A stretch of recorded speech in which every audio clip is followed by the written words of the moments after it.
Bien, buenos días. Continuamos con la siguiente mesa, titulada Tradición y vanguardia en la literatura popular, violencia y humor. Muchas gracias a los ponentes. Ahora viene el ponente que falta. A continuación tenemos tres intervenciones. Os ruego por favor que seáis muy cuidadosos con el tiempo, 15 minutos para cada ponente, y después pasamos al debate con las discusiones tanto de la mesa anterior como esta. La primera en intervenir va a ser Cristina Landota, que es profesora titular de Literatura Española en la Universidad de Bergamo, en el Departamento de Lengua, Literatura y Culturas Extranjeras.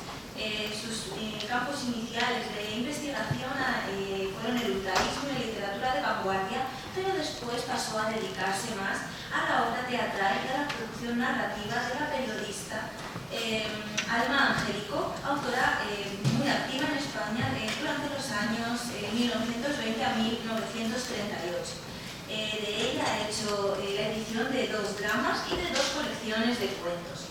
Se ha ocupado también de publicaciones para mujeres y de mujeres del primer tercio del siglo XX, entre ellas Cultura Integral y Femenina, Mujer y La Voz de la Mujer, sobre todo en relación con temas como el infanticidio, la violencia de género y la imagen de la mujer. Hoy nos presenta la comunicación titulada Mujer y violencia en los cuentos de la baronesa de Wilson en el periódico Para Todos, entre 1873 y 1875. Cuando quieras, Ivana, tienes la palabra. Muchas gracias a Dolores y Emilio por invitarme. He puesto el reloj un poquito más atrás con respecto a la edad de plata canónica, pero como comentó José Miguel, ya bueno, se están ensanchando un poquito digamos, las fechas canónicamente reconocidas. Bueno, de Emilia Serrano, conocida como baronesa de Wilson, escritora viajera que llegó a ser una de las mujeres más célebres de América y España, se conocen muchos datos biográficos, la mayoría de los cuales proporcionados o inventados por la misma escritora. Para reconstruir sus andanzas tenemos desde 2022 una herramienta monumental y magnífica, muy documentada y muy entretenida, que trata de, cito por su autora, escribir una biografía contra la autobiografía múltiples veces repetida de una mujer que se construyó a sí misma para la mirada de los otros. Se trata de 365 relojes de Cura Fernández, que reconstruye el inédito retrato de la gran impostora de las letras decimonónicas, que consiguió controlar su imagen pública en tanto que su vida privada basculaba entre el escándalo acallado y la gozosa exploración del mundo más allá de los límites impuestos a su género, supeditado a la singladura de un hombre de valor, padre, esposo, hermano o hijo, que la redimiera del anonimato. Emilia Serrano se fabricó una genealogía respetable, tradicional y católica, y tras haber construido su identidad como viuda del barón de Wilson, pudo permitirse, con esta condición que le brindaba libertad de movimiento y acción, lanzar su primera revista, La Caprichosa, en 1857, un mensual redactado en castellano y publicado en París. La autora, consciente de la importancia para la mujer de pasar del ámbito cerrado del hogar al espacio público y de romper con el silencio y la discreción que pesan sobre las actividades femeninas, decide hacerlo dirigiendo una publicación periódica y oponiendo al modelo de la mujer inmóvil el de la mujer viajera, tejedora de relaciones entre los continentes, pero ante todo entre las mujeres.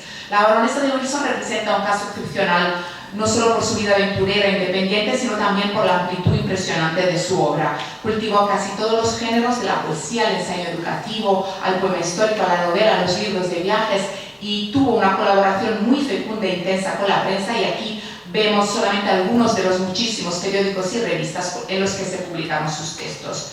Cuando en 1873 se instala en Madrid, tras una época en París, empieza a colaborar, entre otras cosas, con el periódico Para Todos, que se publicó del 72 al 83, en 3 épocas. La colaboración con el periódico Para Todos, una revista ilustrada, también definida periódico-novela, que proponía lecturas amenas para toda la familia y que fue una de las mejores de la época y de más larga vida, dura del 73 al 75. Era un semanario que en cada entrega contenía novelas serializadas originales y secciones de viajes, cuentos, causas célebres, pasatiempos. En el prospecto que aparece en el primer número como podéis leer, se ilustra el propósito de la publicación, no lo leo, y que se puede resumir en poner a disposición buenas lecturas que puedan satisfacer un amplio público con gustos diferentes.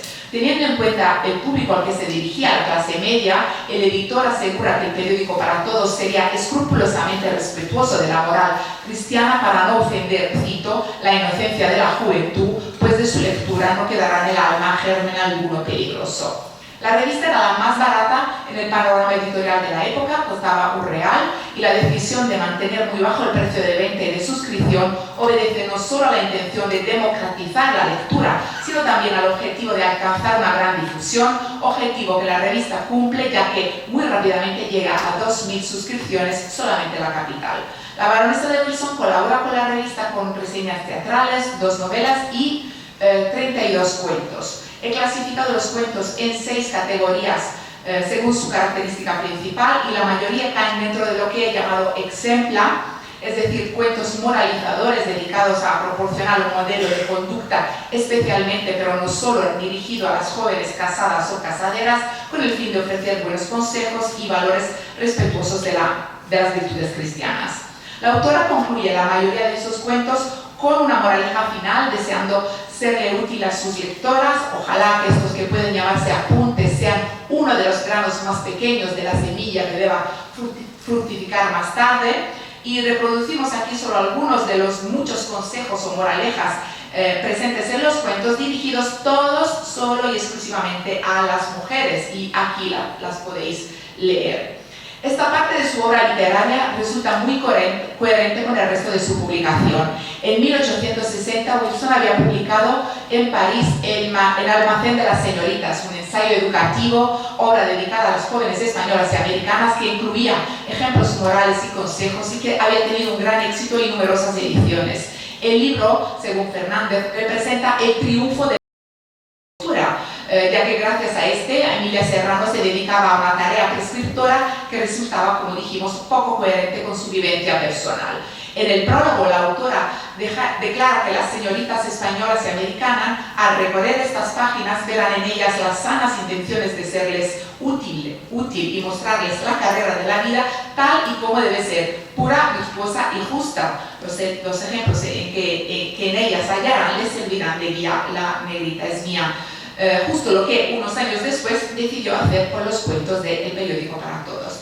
Si decidimos leer estos artículos desde la perspectiva de la violencia sufrida por las mujeres, podemos encontrar algunos rasgos interesantes que muy probablemente pasarían desapercibidos a los lectores de la época y a la misma autora, pero que desde nuestro punto de vista adquieren una luz bien definida. La Asamblea General de las Naciones Unidas, en su declaración sobre la eliminación de la violencia contra la mujer en 1993, resumida aquí por Raquel Osborne, la define como todo acto de violencia basado en el género que tiene como resultado posible o real un daño físico, sexual o psicológico, incluidas las amenazas, la coerción o la privación arbitraria de la libertad, ya sea que ocurre en la vida pública o en la privada. Y Osborne amplía la definición a cualquier tipo de violencia contra las mujeres resultado de una estrategia de dominación ejercida por el varón para mantener su posición de poder. Evidentemente no se pueden aplicar todas las categorías contemporáneas de violencia a los cuentos de la baronesa de Wilson, pero sí podemos detectar algunos patrones que reproducen la organización patriarcal de la sociedad española de la época, en la que la mujer, de hecho, estaba subordinada a la figura masculina que ejercía la potestad, padre, hermano, marido que fuese, y que tenía que resultar natural o normal para los lectores y las lectoras, sin dejar de ser, no solo a nuestros ojos, efectivas manifestaciones de violencia hacia las mujeres. En los cuentos de Wilson, escritos para un público popular y amplio y que se vendieron en muchísimos ejemplares, con lo que eso implica en términos de difusión de modelos y patrones, se encuentra una galería de figuras femeninas que son objeto de lo que en general se puede llamar violencia física, sexual o psicológica, y más frecuentemente violencia simbólica en la definición de Pierre Bourdieu, es decir, las formas de violencia ejercidas no con acción física directa, sino con la imposición de una visión del mundo, de roles sociales, de categorías cognitivas, de las estructuras mentales a través de las cuales el mundo es percibido y pensado por sujetos dominantes hacia sujetos dominados. Las protagonistas de los cuentos, descritas como hermosas, virtuosas, puras, laboriosas, honradas, humildes, definidas a menudo ángel del consuelo, de la redención, ángel custodio, ángel de amor, ángel capaz de convertir a un diablo, pero también coquetas, caprichosas, orgullosas o ángeles malos, en muchas ocasiones también son objetos de violencia. He encontrado ejemplos de violencia masculina hacia las mujeres en 14 de estos cuentos. Dejo el análisis para las eventuales actas, pongo solo algunos ejemplos aquí. En el cuento fantástico Almeraya, la protagonista acaba suicidándose tras haber sido engañada por su marido y se le reprocha por parte de la autora no haberse portado como un bello objeto a servicio del hombre para mantenerlo siempre interesado y enamorado. O en El cortijo del sol, donde la madre reprocha a una niña que se enfada porque, cito, la niña que se entrega de este modo a la cólera tiene que ser muy desgraciada. Las niñas no deben encolerizarse ni perder un momento la conformidad. Y esto forma parte de una educación que limita fuertemente la libertad de acción y expresión de las jóvenes, que es una forma de violencia. En el cuento Otla, de dos hombres enamorados de la protagonista, el autor afirma que les era imposible vivir sin poseer a Otla y que estaban resueltos a todo por ganar la posesión de Otla. En este y en otros cuentos, la mujer aparece como premio, botín y posesión del hombre. Como es obvio, estas mujeres no pueden decidir con quién casarse si este no coincide con el elegido por el padre o el hermano, y esa es una forma de violencia al limitar la libertad personal de la mujer. Para ellas no existe una tercera vía que no sea ser esposa o monja, como en el cuento Rolandseck, y la limitación de la posibilidad de elegir su propia vida y su propio destino, que más tarde tendrá en la figura de la solterona, la tercera opción, es otra forma de violencia, ya que priva a la mujer de autodeterminación. Aparece también lo que hoy en día llamaríamos violencia patrimonial o económica, como en El aderezo de perlas o en Pedro Barrera, donde los hombres de la familia niegan a las mujeres el dinero para mantenerse y al que tienen derecho como forma de humillarlas, castigarlas y controlarlas. Otro ejemplo de una actitud violenta que seguramente no se reconocía como tal en ese momento es el que aparece en Las almas gemelas, en el que la protagonista sufre lo que en contexto anglosajón hoy se indica como patronizing o mansplaining, es decir, no poder concebir que una mujer pueda hacer las cosas bien o tan bien como un hombre sin que un hombre se las explique o la guíe. Y esta es una forma de violencia simbólica o encubierta. El único ejemplo explícito de violencia lo tenemos en el cuento Pedro y José. La autora admite que el marido engaña a su esposa con otra mujer, justificándolo con estas palabras: qué extraño sería que, careciendo de cariño en su casa, buscase fuera amor y dulzura. Asimismo, se considera comprensible y legítimo que el esposo le pegue a su mujer por haberle provocado, por no haber sabido llenar sus deberes de esposas. Rápido como el pensamiento se llegó Pedro a brasa y, sujetándola por los dos brazos, la arrojó contra una silla y, ciego de cólera, la dio 2 o 3 golpes y ofuscado salió. Calmada su cólera, sintió lo sucedido, pero ¿cómo contenerse con aquella mujer? Esta mujer que se revela a la condición de víctima, que grita, que parece no haber leído ninguno de los libros de consejo a las mujeres escritos por la baronesa, afirma: ¿cree usted que soy mujer para sufrir que un hombre me insulte y me dé palos como un perro? Le aseguro a usted que no, pues esta mujer está presentada por la autora muy negativamente y se le echa toda la culpa de la lamentable situación familiar, dejando entender que de alguna forma se ha merecido la paliza. La baronesa de Wilson en 1875 había publicado Las perlas del corazón,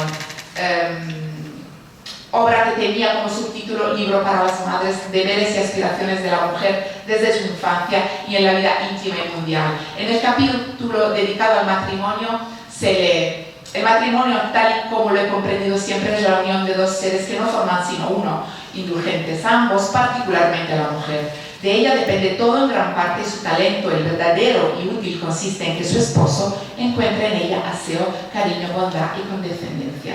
El carácter de la mujer puede influir sobremanera en el hombre y más de una vez he tenido ocasión de convencerme de ello. Los dos manuales, adoptados en muchas escuelas americanas y que se vendieron muchísimos a lo largo de los años, son una muestra de lo que Fernández llama la contradictoria imposición de un discurso ajustado a lo que debe ser una mujer, una señora. Y lo mismo pasa con el periódico Para Todos, en el que Emilia Serrano persigue su objetivo pedagógico y moralizador, utilizando una revista ilustrada extraordinariamente popular, muy barata y por lo tanto muy vendida y leída, y con una difusión capilar. De ahí la enorme responsabilidad de la prensa popular en fraguar modelos de conductas deseados y deseables. Existe una evidente falta de coherencia entre la existencia independiente, aventurera y contracorriente de la baronesa de Wilson y los consejos prudentes y respetuosos del status quo que encontramos en los cuentos. Sin embargo, dichas contradicciones entre vida privada y obra literaria no estaban presentes solo en nuestra autora, sino que eran el fruto, cito por Amelina Correa Ramón, de una época cambiante y confusa y del conflicto en que se debatían una gran mayoría de escritoras. Voy concluyendo. La posición de Emilia Serrano en los manuales, en los cuentos, refleja indudablemente los valores tradicionales respetuosos del patriarcado y la división de los roles que al limitar el ámbito de acción de la mujer al hogar tenían en la abnegación, en el sacrificio y en el sentido del deber las virtudes deseadas para las representantes del sexo femenino. Y esas virtudes seguían manteniendo a las mujeres en una posición de subordinación y de falta de libertad, es decir, una condición de violencia, de la quizás solo a través de la educación y la instrucción podían llegar a salir, exactamente como consiguió hacer Emilia Serrano, baronesa de Wilson. Pero añadiría, en palabras de Paulo Freire, nadie se salva solo, nadie salva a nadie, todos nos salvamos en comunidad. Y añado yo, especialmente si hablamos de mujeres. Muchas gracias.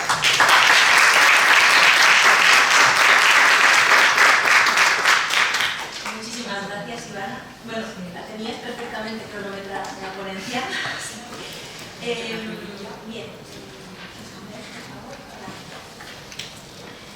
Damos paso a la siguiente intervención de Ricardo Fernández Romero. Ricardo fue profesor en la Universidad de Colorado entre los años 2002 y 2006 y actualmente es profesor en el Departamento de Español de la Universidad de San Andrés, donde lleva desde 2007. Es todo un experto en Ramón Gómez de la Serna, pues ha publicado dos monografías sobre él, Ramón Gómez de la Serna, Nuevas Perspectivas y Ramón Gómez de la Serna o En Verdades de Imágenes. Asimismo ha publicado varios artículos de investigación sobre este autor en revistas tan conocidas como la Revista de Literatura o la Revista de Filología de la Universidad de La Laguna. También tiene dos ediciones críticas de este mismo autor, que se llaman Color de Diciembre y otras cosas, que publicó con Renacimiento, y Ángulos de Madrid con Carlos Alberto. Muy bien, pues tiene la palabra con la siguiente intervención Ramón Gómez de la Serna, un vanguardista popular. Cuando quieras. Muchas gracias. Gracias a los organizadores del 7º Seminario Internacional de la Otra de Plata por invitarme. Espero poder ser breve. Bien, creo que todo el mundo conoce a Ramón Gómez de la Serna, además relacionado obviamente con Carmen de Burgos. Y de lo que yo voy a hablar es del periodismo de Ramón, no solamente como bien se ha dicho antes, un lugar en el que, como tantos otros escritores, y no todos obviamente, consiguen una forma de ganar dinero, sino la prensa, incluida la prensa popular, de hecho todo tipo de prensa o de medios de comunicación, es un laboratorio de creación literaria para él, inseparable de todas las innovaciones vanguardistas por las cuales es conocido. Esta es una página web que estoy creando, que he creado desde hace, llevo varios años con ella, coleccionando todos los artículos que puedo encontrar como coleccionista de sellos de Gómez de la Serna en cualquier rincón. Ahora mismo creo que tengo más de 4.500 artículos en esta página. Como decía antes, para Ramón el periodismo no es solo un medio de subsistencia, es un laboratorio de creación donde él prueba de forma inmediata, en inmediata relación con el público, todas sus innovaciones literarias. Y esa inmediatez es, creo, fundamental para entender el periodismo de Ramón. estar en contacto de la forma más rápida posible y recibir la reacción del público para readaptar, reconfigurar, reconducir o seguir explorando sus propias invenciones. De ahí también la fecundidad de Ramón, la proliferación de su nombre en todo tipo de revistas y de medios de comunicación de la época. Es algo que ya se reconocía en la época, como lleva a cabo en esta reseña de José García Mercadal. Se reconoce que el arte de Ramón en realidad no es un arte para libros, no es una literatura para libros, sino es una literatura para los medios de difusión y los medios de difusión de masas. Una literatura fungible, una literatura breve, una literatura destinada a ser consumida de forma rápida y desaparecer. Algo de lo que Ramón era, creo, perfectamente consciente y por lo cual, por eso, producía en esa enorme cantidad. El periodismo de Ramón es para mí sobre todo un laboratorio de creación, es la búsqueda de una comunidad de lectores a los que puede atraer hacia su especial forma de vanguardismo, y es también un sistema de creación literaria que expande la idea del libro para hacer de todos los medios de comunicación una especie de superlibro. Un libro que él concibe, su literatura, sus libros los concibe siempre en constante renovación continua, como cualquier periódico, dispuesto a tener, como dice aquí, una nueva edición a cada momento, a cada rato. Habla aquí en una de sus proclamas de Pombo sobre la posibilidad de encontrar a un editor que le pudiese pues, reeditar constantemente sus obras. La primera proclama de la segunda proclama de Pombo, de hecho, está confeccionada al modo tradicional, una gran página de 90 centímetros, pero es un periódico, no deja de ser un periódico con sus columnas y con una sección de última hora, irónicamente colocada al final. Ese libro que él perseguía es un libro más allá del libro, un libro que él llama el libro ultravertebrado, un curioso concepto pseudo-nietzscheano y pseudo-biológico también. Un libro que superase, que fuese el último eslabón en la evolución del libro, un libro más allá de los límites tradicionales, físicos incluso, de un libro. En realidad, todo el conjunto de su obra, ese sería obra desperdigada en todo tipo de periódicos y medios, ese sería ese superlibro. Como manifestación de esa voluntad de crear una relación constante e inmediata con el público, el ejemplo de ello es su constante interés por nuevos medios de comunicación, sobre todo por los medios de comunicación de masas, medios de comunicación populares como la radio. Es bien sabido que él tenía su programa de radio. De hecho, en esta imagen, no sé si se puede ver claramente, pero hay un tocadiscos a su lado, ese es Ramón de espaldas. Él usaba los discos para usar efectos sonoros en sus programas de radio improvisados, así es que Ramón es el primer DJ de la historia de España. Y él habla de la radio como el lugar para poder crear nuevos géneros perfectamente adaptados a la radio, no llevar la literatura a la radio como tal, sino crear desde el propio medio.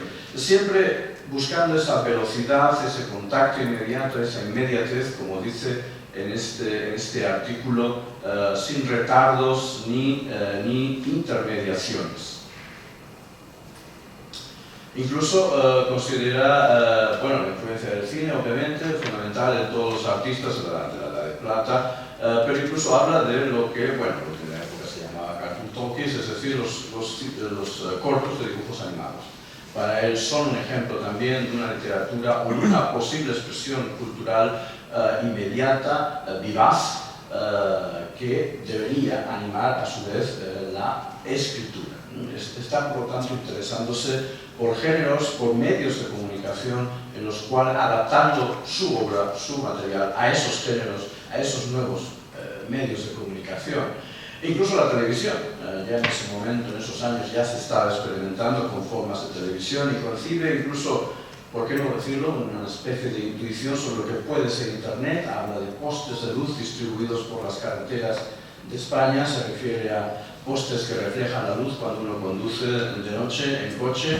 No soy automovilista, con lo cual no sé muy bien cómo definirlo, pero habla de una especie de, transmisores de información, por así decirlo, eléctricos o electrónicos, situados a lo largo y ancho de las carreteras y que puedan ser sencillamente terminales de información, obviamente de sus propios artículos, pero quizás también, ¿por qué no?, de otros autores. Y quisiera traeros un ejemplo de esa hibridación que a veces lleva a cabo entre literatura popular y sus propias creaciones vanguardistas. Este es un ejemplo, este es un artículo, el crimen sensacional es un artículo de Gómez de la Serna en la revista Gil Blas, una revista curiosísima, muy vanguardista, siendo una revista cómica, como en la tradición del Madrid cómico, pero con unos escritores como Tomás Borrás y el propio Ramón, que experimentan todo tipo de curiosísimos juegos visuales y literarios. Al otro lado tenemos una auténtica revista de sucesos de la época, y el artículo de Ramón, El crimen sensacional, es un curiosísimo comentario, análisis, crítica de la literatura de sucesos de la época, que acaba convirtiéndose en un cuento humorístico fantástico de Ramón, que yo creo que tiene tremendas connotaciones o resonancias que llegan hasta a nuestro día de hoy. El texto consiste en el relato de, bueno, se ha publicado una revista de sucesos en la historia de un asesinato salvaje. Una mujer ha sido brutalmente apuñalada múltiples veces, publicando fotografías de todo ello, fotografías de la mujer asesinada.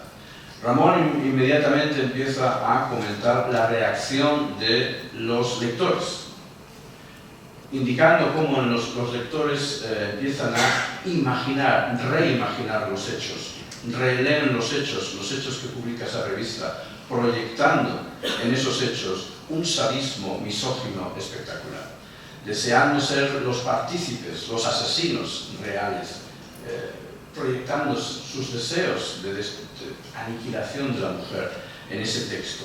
De tal modo que Ramón nos está contando cómo esa revista está realmente fabricando una realidad alternativa a los hechos. No es realmente un periodismo, el de esa revista, un periodismo que ciña a los hechos estrictamente, sino que los está recreando para alimentar a un público deseoso de noticias escabrosas, deseoso de satisfacer esa saña o esa misoginia. La historia avanza y empieza a convertirse en algo bastante curioso, incluso delirante. Se dice que no dejó huellas dactilares el asesino, pero sí usó un guante. Ramón usa una foto de un guante porque parece ser que quizás en el guante hayan quedado impresas en su interior las huellas del asesino. Algo muy surrealista es el interés por las piezas, la persona, el ser humano desmembrado. Ramón sentía un enorme interés por las muñecas de cera, y obviamente es una absoluta invención, es decir, ese guante lo sacaría Ramón de cualquier revista, cualquier lugar, y de repente le da un nuevo sentido en su propio artículo. Quizás en el sentido de indicar cómo estas revistas de sucesos en realidad están creando una realidad alternativa. Curiosamente se descubre que esa noticia, bueno, esto es la imaginación de Ramón, claro, ese hecho criminal, esa noticia criminal no ha existido nunca, es un invento de Ramón, pero Ramón continúa su imaginación, y el cuento se transforma, o el artículo se transforma ya no en una reflexión sobre los medios de comunicación, sino en algo mucho más curioso. Empieza a decir que en realidad ese crimen ha sido inventado. El periódico contrató, ese periódico de sucesos, contrató un fotógrafo, contrató a una mujer, y todo fue absolutamente fake news. Alguien se inventó ese hecho criminal. Pero el público naturalmente reacciona con absoluta rabia y estupor. ¿Cómo es posible? Ahora que nos hemos creído semejante maravillosa historia que nos ha satisfecho de este estupendo modo, exigimos que ese crimen sea real. Y de repente Ramón lleva la historia al completo absurdo, con la obvia crítica de cómo el público popular, el público de masas, consume cierto tipo de literatura, lo lleva hasta el absurdo, hasta este absurdo de que el público, después de defraudar la opinión, todo unánime, siguió con animosidad. El resultado, una infidelidad terrible y desaire en el placer, la resurrección de la muerta. No se puede permitir que la muerta haya vuelto a la vida. De tal modo que se inicia un proceso criminal, se condena al periodista, se condena al fotógrafo, se condena a la mujer a varios años de prisión por haber defraudado al público. Lo cual, la falsa muerta, la engañosa que promete entregarse y no se entrega con la agravante de haberse dejado dar nada menos que 30 puñaladas supuestas. Es decir, Ramón, por lo tanto, parodia una noticia de sucesos. La parodia, no sé con cuánta distancia, la misoginia de Ramón es bastante conocida, por otra parte, con cuánta distancia lo hace, pero le da la vuelta a esa noticia de sucesos, consigue crear a través de ella algo muy propio de la literatura de Ramón, la creación de una realidad alternativa, una realidad paralela o una realidad lateral, que es lo que él persigue en sus greguerías o en sus novelas, o en sus greguerías con las cuales es tan conocido. Ramón, por supuesto, colaboró en la prensa popular, desde La Hoja de Parra, una revista también de literatura erótica galante hacia 1911-1912, o Buen Humor, la revista de la que nos va a hablar ahora, desde esas revistas populares hasta las grandes revistas cultas de la época, por supuesto, Revista de Occidente, de las más conocidas. Pero yo creo que en todas ellas llevó a cabo diferentes gradaciones de este tipo de experimentación que no deja de lado nunca las características en los medios de comunicación de masas. No es un escritor de vanguardia que busque una literatura elitista, sino que acaso su elitismo puede encajar perfectamente en una literatura de masas, porque su vanguardismo es un vanguardismo para un público, para una cultura de masas. Gracias.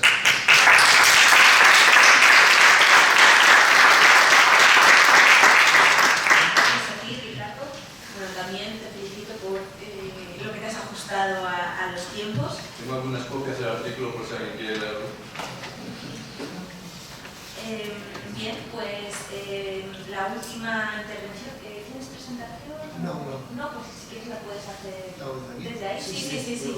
Te cambias ahí para... Muy bien. Bien, pues el último ponente de esta mesa es José Manuel Alonso Feito. Él es doctor en literatura española por la Universidad de Salento, con su tesis Javier Poncela, entre plagios e influencias, Miura y Piccirilli. Es licenciado también en filología italiana por la Universidad Complutense de Madrid. Trabaja como lector de español en la Universidad de Salento, donde imparte clases de literatura española del siglo XX.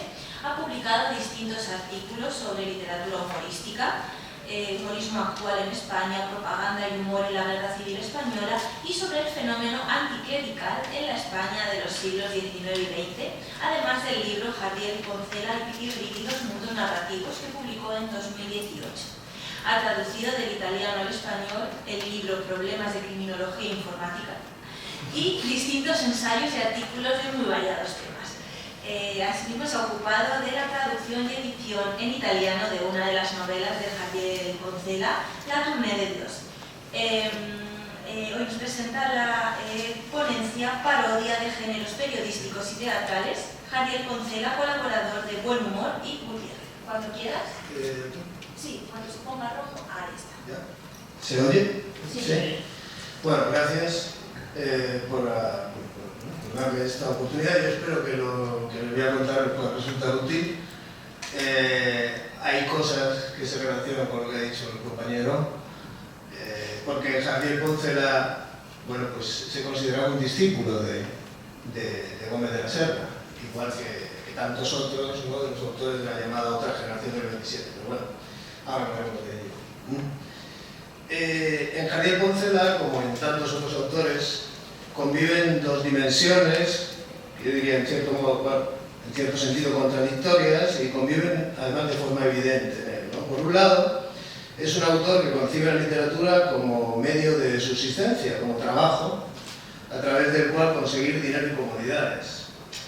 Es célebre, por ejemplo, su acusación de plagio a Miguel Miura, a finales del 28, en la que le hace responsable de ser el causante de que no pueda Javier mantener a su familia. Hay escritos ya desde muy joven en los que hace referencia a ganancias, a derechos. En un artículo suyo, por ejemplo, publicado en Buen Humor en diciembre del 27, donde da instrucciones sobre cómo escribir un cuento humorístico, insta a los lectores a compartir con él sus ganancias y a sus compañeros, a los que considera plagiarios, hacer lo mismo. Estaba muy obsesionado con el tema del plagio, que todo le copiaba, ¿no? Y luego, bueno, pues tenía un gusto por la vida cómoda, la vida burguesa, ¿no? Es célebre la historia de su coche, un Ford V8, ¿no? Que le confiscaron al principio de la guerra civil, y bueno, aquello le puso, vamos, de los nervios, ¿no? Esta vertiente personal o idea de la literatura le exigía, evidentemente, llegar a un público lo más numeroso posible, llegar a una masa a la que curiosamente odiaba. O al menos así nos dice en el famoso prólogo a su última novela larga, La Tournée de Dios, publicada en 1932, en la que dice literalmente lo siguiente, cito: las masas son cerriles, viles, groseras, homicidas y despreciables. Una masa que identificaba fundamentalmente con los espectadores del teatro, que paradójicamente fue su medio principal de vida y al que dedicó buena parte de su talento. De estos espectadores dice lo siguiente, cito, dice: el teatro va dirigido a una masa heterogénea sin seleccionar ni refinar, que en el 80% de los casos no conoce al autor ni le importa de él lo más mínimo. Esa masa heterogénea, a menudo sin civilizar, raramente admira ni siente afecto por el escritor y jamás le respeta. Hay, como vemos, algunas contradicciones en la relación de Jardiel con el público, puesto que defiende el carácter popular de su obra y al mismo tiempo la necesidad de que ese público entienda y admire su originalidad. Esto se relaciona también con su idea de que todos lo plagiaban, porque él era el más original, ¿no? Precisamente, y esta es su segunda dimensión, es un autor que defiende su originalidad a toda costa. Un autor con una idea muy exigente de la literatura y en cuya obra reside una poética, o al menos el deseo de crear algo nuevo. Es habitual hablar de Jardiel y asociarlo, por ejemplo, al concepto de lo inverosímil, ¿no? Y esa, digamos, que es su bandera, por lo menos a nivel crítico, y también dicho por sí mismo sobre sí mismo, ¿no? Ya desde muy joven demuestra este deseo de resultar original, ¿no? Son conocidas sus diatribas con sus compañeros de profesión. En 1928, por ejemplo, escribe lo siguiente: se llama espíritu original en literatura al que escribe sin copiar a los demás. Esto va siendo cada día más raro. Y además está convencido de su propia trascendencia literaria, porque en 1943, 7 años antes de morir, escribe lo siguiente, cito: en el futuro tendré biógrafos, estoy seguro. En primer lugar, porque me consta de qué poderosa e indeleble manera ha influido mi pluma en nuestra literatura contemporánea. Y en segundo lugar, porque sé perfectamente que cuando yo desaparezca de la esfera activa, hasta los que ahora los niegan con la mayor cerrazón estarán de acuerdo en reconocer el ímpetu y la indelebilidad de esa influencia mía sobre las letras españolas actuales. Así que, por un lado, podemos considerar a Jardiel un autor intelectual, ya que desde el principio de su carrera trata de dar una cierta profundidad a sus obras, que siempre exige una lectura profunda, busca al lector inteligente. Prueba de ello no es solamente la defensa de su individualidad artística, ¿no?, como ya se ha indicado, sino también su necesidad de dejar consignadas sus ideas sobre la literatura y las características de su poética en sus prolijos prólogos, introducciones y explicaciones desperdigadas por toda su obra. Solo La Tournée de Dios tiene un prólogo del autor casi de 70 páginas, ¿no?, pues, por el estilo. Y en su teatro, pues lo mismo, ¿no? Las acotaciones iniciales muchas veces son infinitas, ¿no? Por otro lado, Jardiel intenta ser también un autor popular, ya que es consciente de que sin espectadores ni lectores nada tiene sentido. Es verdad, como decía, en cualquier caso, que desea un tipo de lector, un lector modelo, esencialmente inteligente, que lo entienda y aprecie. Y sin embargo, en su literatura siempre hay un guiño a esa aborrecible masa. Jardiel trata de ser inverosímil, deshumanizado, vanguardista, y lo es en gran medida, pero también es realista, lógico lo cual le ayuda a mantener un público fiel y numeroso. Todo lo que he ido diciendo delinea un poco la figura de Jardiel a lo largo de toda su carrera, siempre con estas dos naturalezas en conflicto. A mí ahora me interesa hablarles sobre el primer Jardiel, todavía veinteañero, y sobre su decisión de optar por la parodia como medio expresivo y sobre el contexto que le permitió utilizar tal medio. En principio situamos nuestro asunto en los años 20 del siglo pasado, con un joven que va buscando su voz y su camino en la literatura. La pregunta que uno se hace es ¿por qué la parodia? En principio hay un deseo en Jardiel de experimentar. Sin duda la parodia se lo permite, porque la parodia te permite transformar géneros, te da una cierta libertad creativa, puedes romper con las convenciones, es una segunda voz. Y además Jardiel se mueve en contextos propios de la literatura popular, en este caso las revistas humorísticas, en las que esas parodias encuentran acomodo. Jardiel colaboró asiduamente durante más de 10 años en varias revistas y periódicos. Entre estas colaboraciones destacan las que llevó a cabo para Buen Humor, publicada entre 1921 y 1928, y para Gutiérrez, que se publicó entre 1927 y 1934. Ambas revistas tienen un público fiel, con tiradas que llegaban incluso a 25 o 30.000 ejemplares en sus mejores momentos, que no era poco, y una enorme influencia en el nacimiento y desarrollo del llamado humor nuevo en España. Un tipo de humorismo que podríamos considerar blanco o abstracto, capaz de superar la tradición satírica de revistas cómicas de finales del 19 y principios del 20, como por ejemplo Madrid Cómico, que se ha nombrado Gedeón, por nombrar solo dos de ellas, ¿no? Como decía, Buen Humor y Gutiérrez van marcando en su momento una línea de renovación donde conviven las novedades de autores como Ramón Gómez de la Serna, incluso escritores humoristas extranjeros traducidos, Camí, escritores italianos, con piezas propias de la sátira y del humor tradicional. Sobre la influencia de Ramón en los nuevos humoristas, Jardiel dirá lo siguiente, es una frase bastante curiosa. Dice, sin Ramón muchos de nosotros no seríamos nada. Lo que el público no puede digerir de Ramón, se lo damos nosotros bien adobado y pulido y lo acepta sin pestañear. Es como decir, bueno, Ramón es el vanguardista, quizá no lo entiendan, pero aquí estamos nosotros, sus discípulos, para que gocéis de la vanguardia, ¿no? Pues bien, en esta tendencia experimental destaca, ¿no?, Jardiel Poncela, que como ya se ha dicho encuentra en la parodia el terreno adecuado para aunar sus dos objetivos, ser original y llegar al público.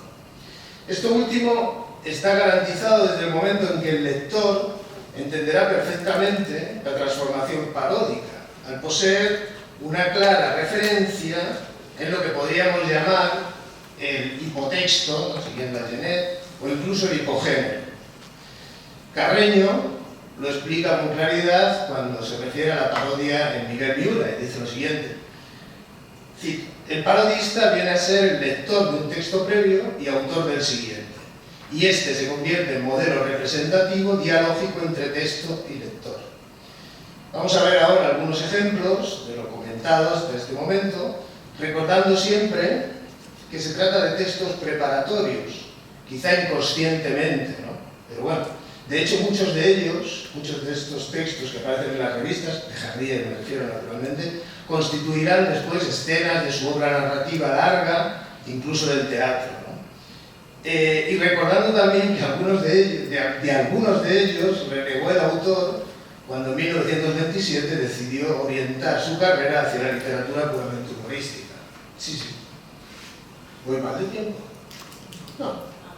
¿Voy bien? ¿Cuánto? Vale.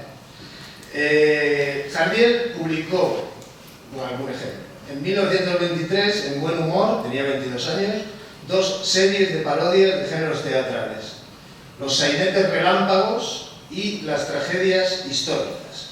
En los primeros, Jardiel asume desde el principio la estructura formal del sainete, con personajes madrileños, una determinada clase social, actitudes exageradas, reacciones en apariencia sorpresivas, caricaturización del madrileñismo de la comparación ingeniosa, con frases como estoy más quemado que una esteárica, Eugenia es más delicada que la semiseda, ese chico tiene la cara que parece un derribo.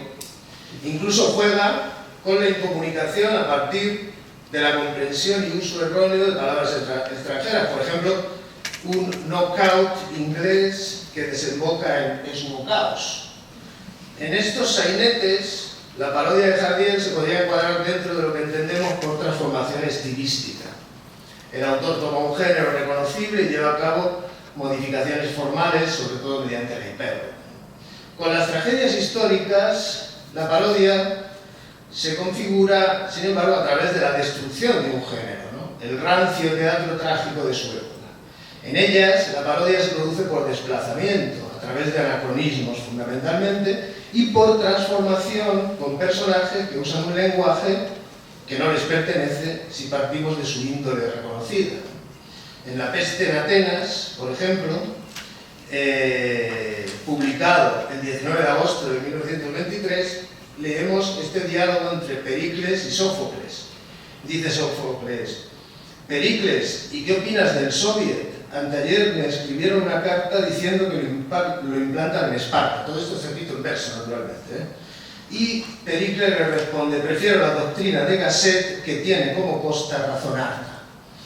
En fin, aquí estamos más cerca, digamos, de una transformación de tipo semántico, ¿no? Porque lo que hace Jardiel es construir un género nuevo destruyendo otro, ¿no? Naturalmente podemos relacionarlo con el Astracán, de Muñoz Seca y con tantos otros intentos, ¿no? A partir de 1926 encontramos en la obra periodística de Jardiel precisamente parodias de géneros periodísticos, en los que lleva a cabo una burla continua de una gran variedad de estos géneros. Basta citar algunos títulos de sus series: Página de la mujer, parodia del consultorio sentimental, como también otra serie llamada Para un manual de psicología, Mis viajes por Europa, donde juega con los estereotipos propios de cada país que, digamos, visita, investigaciones históricas en los que pone en funcionamiento en modo burlesco los mecanismos del periodismo de investigación, reportajes y sucesos de actualidad, y también entrevistas en las que se divierte inventando personajes y criticando profesiones, desde el actor al crítico, pasando por el deportista. También ejerce de crítico teatral, falso, y cinematográfico. En estas piezas, Jardiel parodia no tanto la forma, sino más bien el fondo significativo de cada género, rompiendo clichés y tópicos y dotando a sus artículos pues, de gran comicidad, ¿no? Lógicamente. Naturalmente, la parodia de Jardiel se extiende también a dramas urbanos y rurales, cuentos infantiles, manuales de instrucciones, novelas de misterio, en fin, de todo, ¿no? En cualquier caso, por último, querría hacer una breve referencia, voy terminando, a una pieza que nos puede dar una idea sobre la evolución de Jardiel en el uso de la parodia.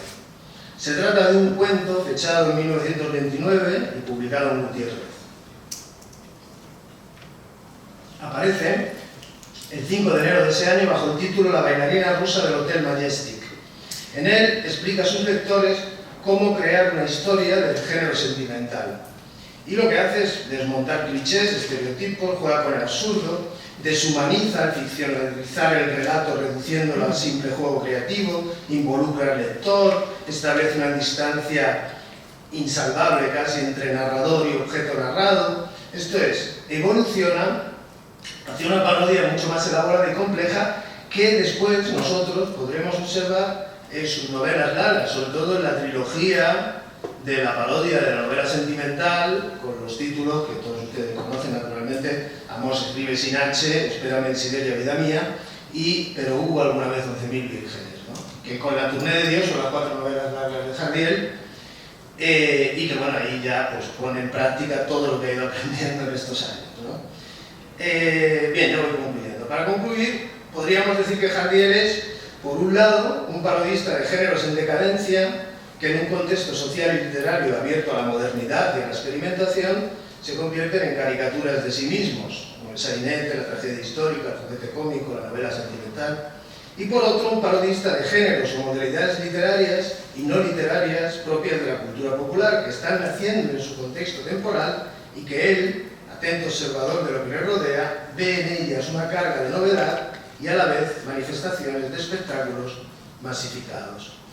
Creo, ya termino, que el valor del joven Jardiel está en su capacidad para entender y expresar, a través de su intuición teórica de lo inverosímil, la otra cara de esos géneros, aunque siempre imponiéndose la necesidad de referencias, también argumentales, que mantengan la lógica del relato y su encuadre por parte de un público lo más vasto posible. Gracias.